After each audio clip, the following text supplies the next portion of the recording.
y ahí es cuando llamamos a los proveedores y les decimos, venga, yo tengo una opción de comprar ese carbón, lo necesito, le doy 30 días y él en ese plazo de 30 días me lo entrega. Entonces van a comprar en dos modalidades, pague lo contratado y opciones. Entre ambas suman 3.615.000 toneladas, que es lo que pretendemos comprar, que es con lo que nosotros respaldamos la operación, no solo de las unidades Termopaipa 1, 2 y 3, que son de propiedad de Gensa, sino como ustedes saben muy bien, respaldamos la operación de la cuarta unidad, la del PPA, que a pesar de que es operada por los alemanes, dentro de los arreglos que se tienen en su momento para poder instalar esa planta, quedó que en su momento Boyacá y Gensa tienen la obligatoriedad de suministrar el carbón a esa planta para que opere. Entonces, a pesar de que no lo operamos técnicamente, sí tenemos la obligatoriedad de suministrarles el carbón para que ellos puedan operar.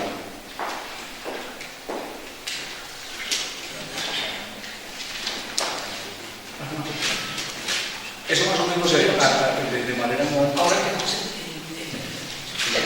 Correcto, sí, más información.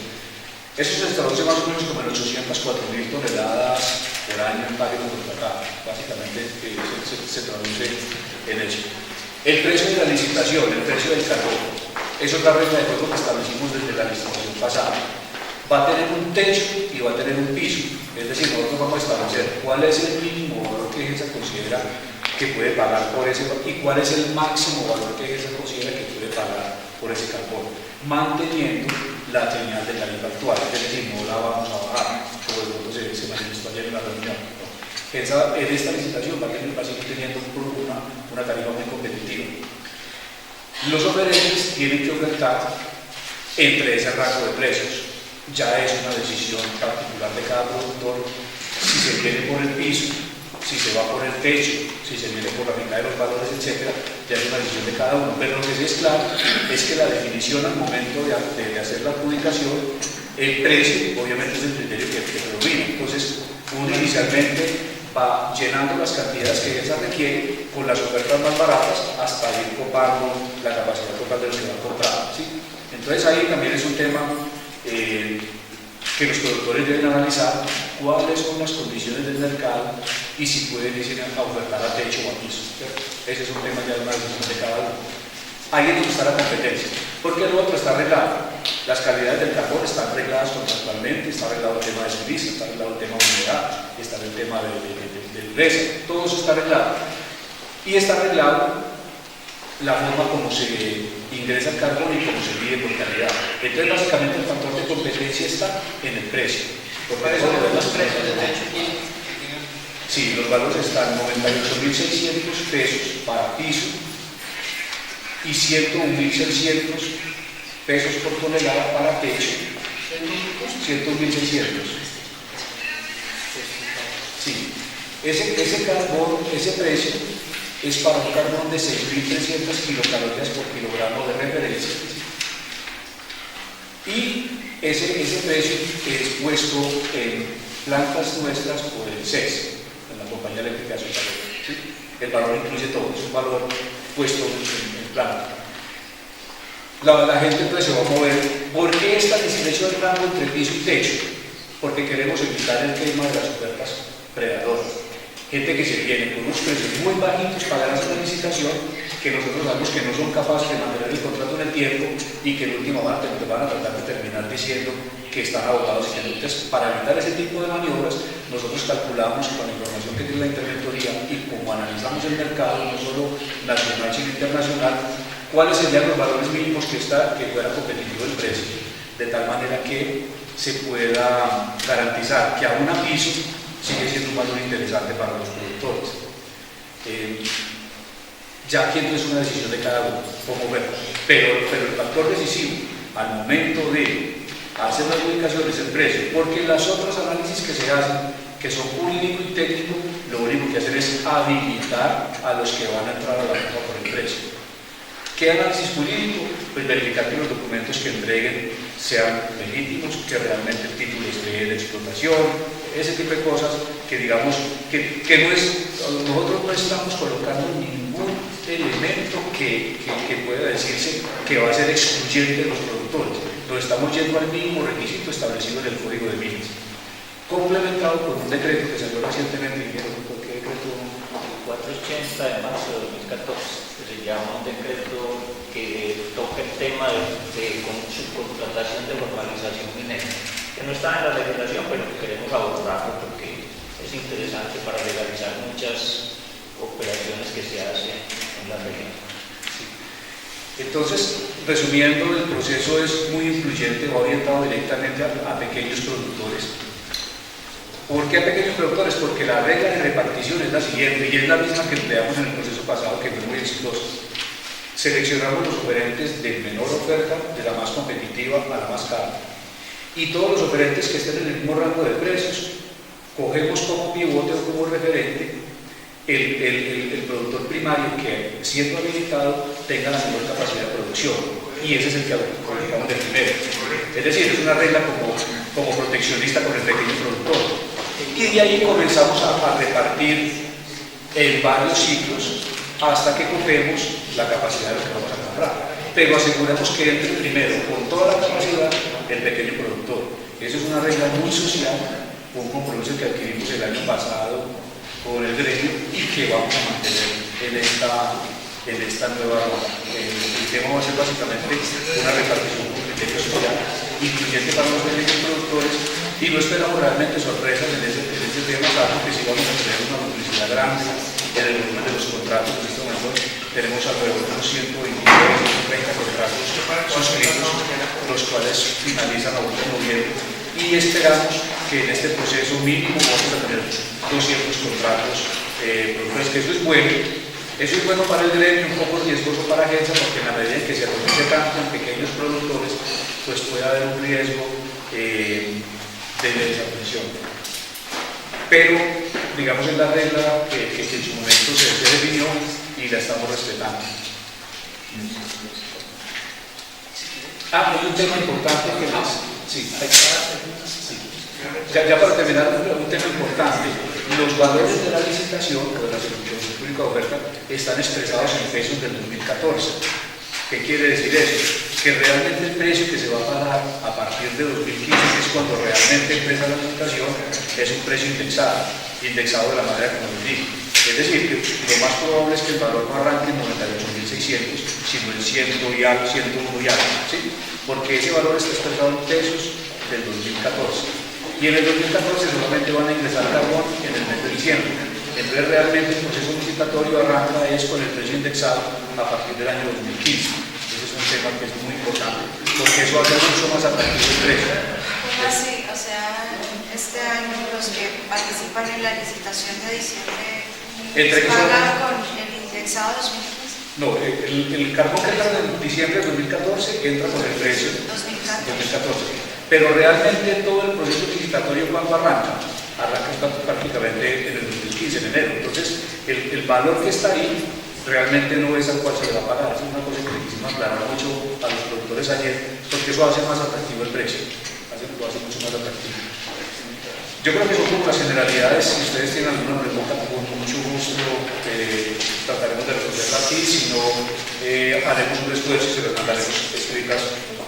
¿Qué se debió hacer? Yo les tengo, a ver, para tener la información digital, debió ser antes de para todos los libros de todos los medios. Sí, para que comunicado consolidado lo que se iba a tratar para poder sacar la información en horario con los medios. A ver, quiero que ustedes me ayuden al desarrollo de la reunión. ¿Cómo les parece más fácil? ¿Que sigamos con esta dinámica o quieren ustedes hacer ya una vez la entrevista al ingeniero Albeiro? Como ustedes les parece. Esto es la generalidad, obviamente hay mucha más información que está en los folletos que les acabamos de entregar. En la página web hay mucha información en el tema de los pliegos de condiciones. Entonces, ¿cómo les parece? De una vez pasamos a la entrevista con el ingeniero Albeiro. Queremos comentar mucho, pero la licencia antes era así, pero no sé para comprar cuántas 3.600.000. Operación de Termopaipa durante el periodo de diciembre de 2014, julio del 2018. Esas toneladas se van a comprar a través de dos modalidades que digamos ya se tienen instituidas de tiempo atrás con el gremio productor. Una modalidad que nosotros denominamos pague lo contratado, que es el carbón que realmente pensamos que se va a consumir. Ahí estamos comprando 2.884.000 toneladas y cerca de 731.000 toneladas la vamos a comprar en la modalidad de opciones, que es una modalidad por medio del cual Gensa, pagando una prima, tiene el derecho pero no la obligación de ejercer un cupo de carbón, y por tener ese derecho paga un dinero al productor para que tenga esa disponibilidad. Ustedes ya habían realizado este ejercicio en una primera oportunidad y vieron cosas que de pronto no beneficiaban a los pequeños productores. ¿Cuáles fueron estas situaciones que ahora van a mejorar? Sí, digamos como lo comentábamos, el proceso del año pasado fue una especie de laboratorio, que digamos unos términos que construimos entre todos, productores, los entes de control, el Ministerio de Minas, etcétera, que nos acompañó en el proceso, y lo tuvimos como un laboratorio de 6 meses para mirar qué más podíamos pulir. Aquí en este nuevo proceso hay unas cosas interesantes que lo que buscan básicamente es permitir el abuso de los intermediarios en detrimento del beneficio de los productores primarios. Por ejemplo, el tema de prohibir la cesión de los contratos, que era un tema del cual se abusó y permitió mucho ingreso de intermediario en detrimento del productor. Ese tema quedó sellado. Nosotros no vamos a permitir la cesión de los contratos salvo que medie fuerza mayor, caso fortuito debidamente soportado, o la actuación de una autoridad administrativa digamos competente. Por ejemplo, un Corpo Boyacá en un tema de un cierre de minas, por ejemplo. Ese es un tema. El otro tema es que seguimos manteniendo el cierre por completo de permitir ingreso de intermediarios sin soporte de títulos a través de la exigencia en la presentación de la oferta únicamente del titular minero, y no por interpuesta persona. Con esos dos elementos pensamos que hemos cerrado más del 80% de probabilidades de que se sigan generando esos desmanes en detrimento del gremio productor. ¿Valores por tonelada cómo? Bueno, la licitación considera dos valores entre los cuales los productores se van a mover: un valor piso que considera 98.600 pesos por tonelada y un valor techo que considera 101.600 pesos por tonelada para un carbón referenciado a 6.300 calorías por kilogramo y expresado en pesos del 2014, es decir, el carbón que van a ingresar realmente en la licitación fuerte, que es a partir de enero, va a tener una indexación sobre ese valor. Es decir, que este laboratorio fue de 6 meses, pero la convocatoria que se está haciendo es para los próximos 3 años, ¿no va a haber más convocatorias? En este momento, la expectativa que tiene Gensa de compra la está tratando de allanar con este proceso. Hay algo que es claro, y es que una cosa es la planeación de la operación de la planta térmica y otra es muy diferente la operación real. En la medida en que se sigan generando episodios de niño como el que se anuncia, o en la medida en que se sigan generando problemas de gas para generar electricidad en Colombia, las plantas térmicas toman mayor relevancia y en la medida en que generen más se pueden abrir solicitudes de cupos adicionales de carbón. ¿La compra solo va a ser en la jurisdicción de Boyacá? Sí, queremos limitar eso básicamente para evitar el hecho de algunos casos que detectamos de títulos que estaban muy alejados de Boyacá, inclusive en otros departamentos. Detectamos que ese carbón realmente no entraba de esos títulos porque el costo del flete pues hace inviable la operación económicamente, y lo que terminan es comercializando ese mineral aquí, digamos, en detrimento realmente del productor que pudo haber tenido ese cupo. Entonces lo vamos a circunscribir al departamento de Boyacá. Otra medida también para beneficiar a los pequeños productores de Boyacá es que se va a tomar el piso y el techo de las ofertas que ellos hagan, teniendo en cuenta a los productores pequeños que cumplan el lleno de los requisitos. Totalmente de acuerdo, sí, ese es un tema fundamental. Como les explicaba, el proceso de selección tiene 3 etapas: una que es la selección de los documentos jurídicos, que todo esté, digamos, en el marco legal; la revisión de documentos técnicos, es decir, que todo esté allanado específicamente al Código de Minas; y por último, lo que vemos, la selección en precio, que es en última el factor, digamos, para adjudicar las cantidades. Ustedes han hablado de riesgos que tal vez constituye el hecho de comprarle a pequeños productores en mineros. ¿Cómo garantizan ustedes la capacidad de producción de estos mineros? Sí. Esa es una muy buena pregunta. Por eso nos tomamos tanto tiempo en discutir con ellos realmente cuál era la capacidad real de producción de cada una de las bocaminas que hay en la región. En los planes de trabajo y obra, en los famosos PTOs, hay unas expectativas muy grandes que difícilmente en la realidad se van a cumplir. Entonces nosotros lo que estamos aterrizando es que el productor que presente su oferta realmente tenga forma de cumplirla. Por eso estamos verificando la capacidad real de producción a través de varios mecanismos: visitas en sitio, información histórica, y le estamos confrontando esa capacidad de producción que está ofertando frente al número de mineros que tradicionalmente tiene afiliados en riesgo nivel 5, que es realmente lo que nos dice a nosotros cuántos mineros tiene operativamente activos. ¿La empresa Gensa hace cuánto está en el departamento de Boyacá y cuáles son las utilidades financieras que maneja? Bueno, Gensa está en el departamento desde el año 2005. Recordemos que Gensa llega básicamente dentro de ese proceso de saneamiento financiero de la empresa de energía de Boyacá, y lo que hacen es excindir el negocio de generación de la empresa de energía de Boyacá, es decir, sacan las unidades de generación y sacan el PPA, que era lo que estaba, digamos, llevando a crisis a la electrificadora, y le dejan esa carga a Gensa. En ese sentido, durante los 6 primeros años, Gensa tuvo unas pérdidas enormes a raíz del tema del PPA, que superaron fácilmente los 170.000 millones de pesos. En esta última etapa ya de finalización del PPA, se está volviendo un negocio atractivo para la compañía, pero aún estamos tratando de llegar a punto de equilibrio. ¿Qué medidas